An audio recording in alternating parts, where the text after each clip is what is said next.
All right, as we're running tests on our Mach3, we run into some cases where we say that the machine doesn't move at all and we want to make sure that it's actually sending some signal here. One of the simple ways to do that is to hit the down button.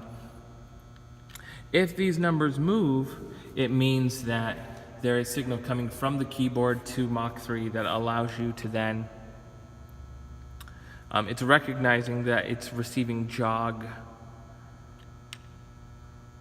instructions there, and we can hit left and right and page up and page down, and we'll be able to see that our axes are attempting to move, or at least according to Mach3 they are. If we're not getting that, if we're not seeing that function, then there's two things we recommend. Either one, we reset the profile so that it recognizes the keyboard, or two, we go into the computer or we go and physically pull out the keyboard USB cable and plug it into a different port to ensure that we are getting connection with this system. So you can remove the cable off the back of the computer, plug it back into the computer, and see if the computer recognizes it, because if it's a problem of recognition, then it's going to be a bit of an issue. The second test that we can run is we can just hit the start key. So on our system we have the start key.